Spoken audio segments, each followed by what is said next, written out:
Well, I'm delighted to be here today at Mouillage, Fouquet, and we're in Haiti, of course. And as you can see, we're on the shore, and I'm very, very delighted to be here because when I was in Haiti a little over a year ago, people were fishing in boats like we see here, and maybe two men could get in a boat like this, and all they could do is go out into the very, very shallow water and catch little sardines, little minnows, and to try and feed not only their family, but to try and feed a village with little sardines, little minnows is just impossible.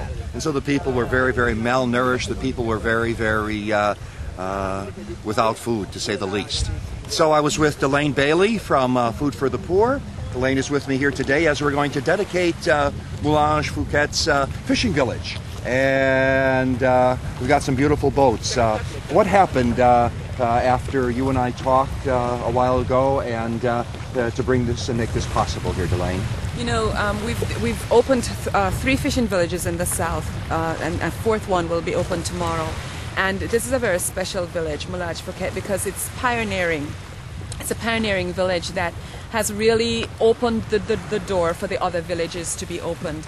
And here in this village, already you could see that the 4 boats are here.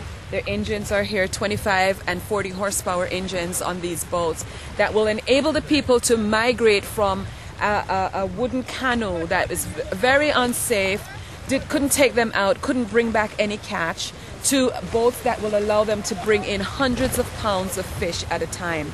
And it's a really exciting thing. The people here are very overwhelmed, actually, because to see that something like this has actually come to them, it's going to bring transformation to their lives as individuals, to this community and to the nation in a whole.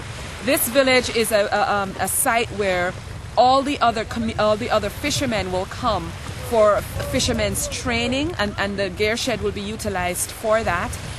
They will learn to read and write from this very village also. It's also a place where it will stand as a market where the people can come and purchase the fish as they catch it right here from this village. So this is a very strategic village in this area. It stands in the middle of the other 2 villages that we just opened, as well as it is the pioneering village for the fishing that we've done here. So we're excited about what has happened here and the transformation that's taking place. Well, I had a tremendous transformation myself.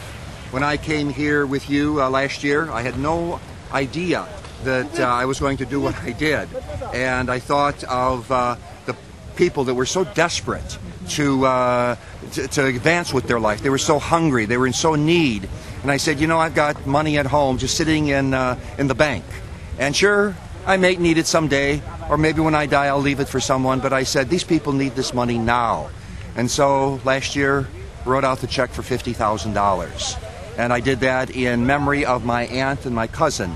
And 2 of the boats are named after them. My cousin Claudia was like a sister to me.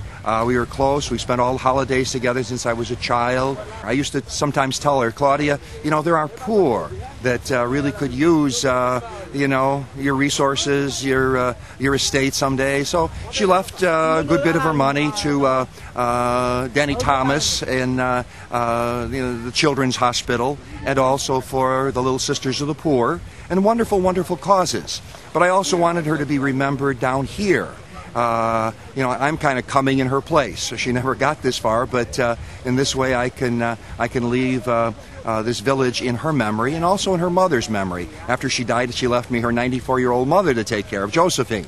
So the other boat that we have here today is named Josephine. So the 2 of them, Josephine and Claudia.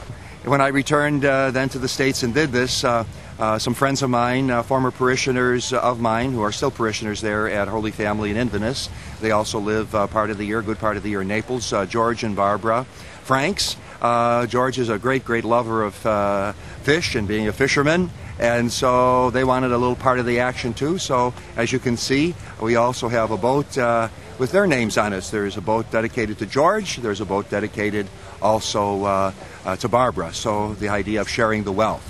And certainly one of the very important things that Jesus said, in fact almost my favorite haunting quote of Jesus in all of the words that he spoke was, what you have been given as a gift, now give as a gift. And in my life I just feel I've been given so many gifts. not only my health, living to the age that I have, so many friends. You know, I live a wondrous life, and yet I feel that I need to share that gift with others. And I hope and pray that this is what the people of Mouillage, Fouquet would do, that this gift that we're giving them today would also be seen as a gift, that they, as you say, will help to build homes, help to build clinics, a school, and all the other resources for learning for their children, for their grandchildren. And so this is the hope, that the fish that they have will be just that. You know, what you have done is an incredible example of what Gandhi said. My husband gave me this bracelet that says, "Be the change you wish to see in the world." And that's what you've done. You've actually taken the step to bring about change in the lives of people. And the best way to do that is through the investment of your resources, your time, your prayers, and whatever it is that you have into the lives of people to bring hope. Because these people were so hopeless, and just to come and see the transformation that has happened, even on their faces, it is so amazing. It's like almost like a night and day. And so giving hope to an individual, it just doesn't end there, because by coming and giving what the gift of your resources here, you're not just giving to one individual, you're giving to the life of a whole village. You're bringing hope, and that's the greatest thing that we can ever do, because without hope, people are literally dead, right? And so by giving them hope, you're causing them to want to live. You're causing them to realize, yes, somebody really loves me, somebody cares for me, especially in this area of the world that is so remote. Nobody really comes here. And so for people to come and do something like this, you can tell from the people's expression just how overwhelmed they are for your gratitude. And your cousin lives on. I think the most that I've ever given to any cause in my life was maybe $500 or $1,000. That was, you know, what I thought was stretching it. But you just used that word, hopelessness. When I was with you a year ago and I saw that hopelessness in every face in a whole village of 700, 800, 1,000 people, I mean, it got to me in a place where I don't get touched very often, that hopelessness. And as a result of that hopelessness, I said, hey, why not? That money is just sitting in the bank. It's $50,000 that I'll never use. Now I feel that I've given hope to a whole village of people that this is going to be alive in them for hundreds of years. This is the best thing that I have. I can't tell you the joy that I have in my heart today of being here. And as Jesus said, what you have been given as a gift, now go and give as a gift.